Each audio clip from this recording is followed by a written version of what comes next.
Good morning everyone, this is Akash. Welcome to my channel. So दोस्तों, time है 10:18। तो कोई भी ट्रेड नहीं है यहाँ पर एक्चुअली।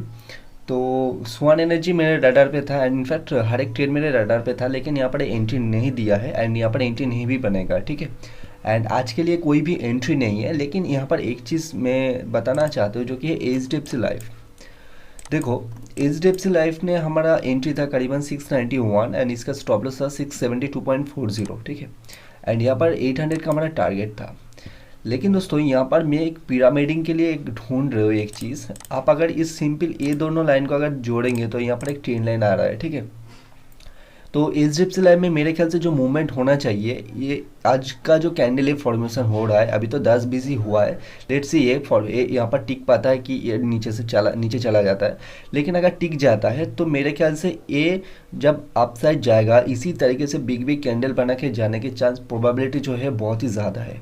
तो वो केस में यहाँ पर ये जो ट्रेन लाइन अगर हम सिंपल ड्रॉ करें, अगर यहाँ पर ब्रेकआउट होता है तो हमारा स्टॉप लॉस को हम ट्रेल करते हुए यहाँ पर लेके आ सकता है। एंड यहाँ पर ब्रेकआउट होने पर हम लोग ब्रेकआउट में यहाँ पर एंट्री ले सकते हैं, या फिर यहाँ पर ब्रेकआउट होने के बाद 30 मिनट के जो कैंडल का जो टाइम फ्रेम होता है, जो कि स्मॉलर टाइम फ्रेम में यहाँ पर हम एंट्री बना के यहाँ पर पिरामिडिंग कर सकते हैं। तो पिरामिडिंग करने पर क्या होगा, जो कि हमारा स्टॉप लॉस है वो तो अपसाइड चला जाएगा, तो वहाँ पर प्रॉफिट बुक हो जाएगा एंड यहाँ पर हम एक्स्ट्रा क्वांटिटी ऐड करेंगे।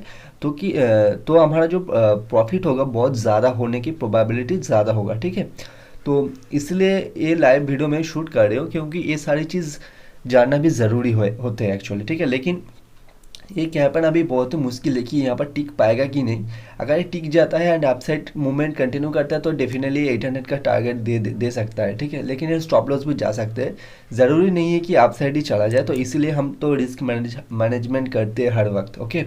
तो यहाँ पर और एक चीज़ यहाँ पर देखो, मार्केट कुछ इस तरीके का पैटर्न बना रहा है, ठीक है। लेकिन अगर यहाँ पर जाके फिर से ये जो चैनल है इसको कंटिन्यू करके ब्रेक देता है तो यहाँ पर बहुत अच्छा खासा अपसाइड की ओर जा सकता है।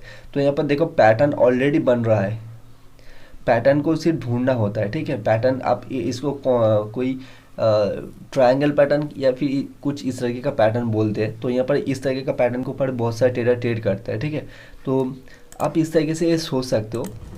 एंड आज के लिए कोई भी ट्रेड एक्टिव नहीं हुआ है, तो ज़बरदस्ती ट्रेड नहीं करने का है। तो ट्रेड बनेगा तो ही हम लोग लेंगे, नहीं तो नहीं लेंगे, ठीक है। तो अभी तो 10:21 हुआ है, लेट्स से क्या होता है। अभी मैं बैठूंगा नहीं और 10 मिनट देखूंगा, उसके बाद मैं सिस्टम को क्लोज करके बंद कर दूंगा, ठीक है।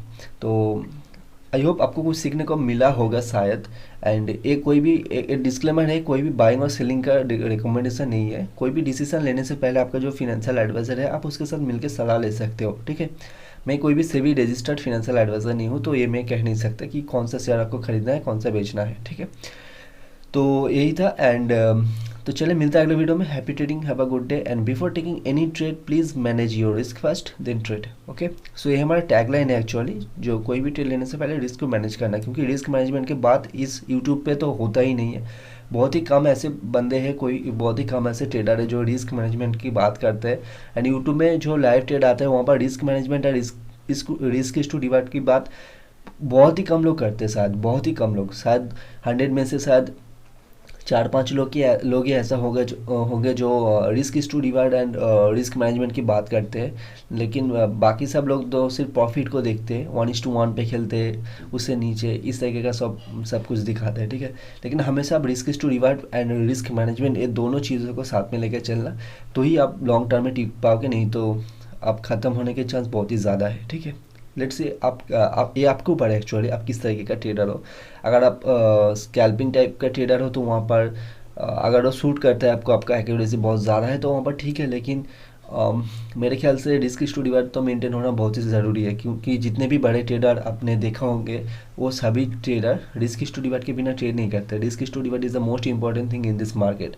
एंड मैक्सिमम जो ट्रेडर अगर आप राकेश झुनझुनवाला का जो इंटरव्यू है वहाँ पर आप देखे होंगे, तो वहाँ पर सर का जो सक्सेस रेट है तो ट्रेड का, वहाँ पर 35 से 40% के अराउंड ही है। तो वहाँ पर आप सोच सकते हो 30%, 35%, 40% एक्यूरेसी में भी वो बहुत अच्छे प्रॉफिट कमाते हैं, क्योंकि वहाँ पर उसका सर का जो रिस्क टू डिवाइड है बहुत ही ज़्यादा है। तो जब कमाते हैं बहुत ही ज़्यादा कमाते हैं, एंड जब गवाते हैं बहुत ही छोटे गवाते हैं। तो यही होता है एक असली ट्रेडर का एक क्या बोलते हैं, एक गुण होता है एक्चुअली। तो उसी तरीके से आपको खेलना है, ठीक है। तो किसी के टिप के ऊपर मत जाओ, खुद से एनालिसिस करो, खुद से सीखो, खुद से सिस्टम बनाओ, खुद एनालिसिस करो, खुद रिसर्च करो, टाइम दो।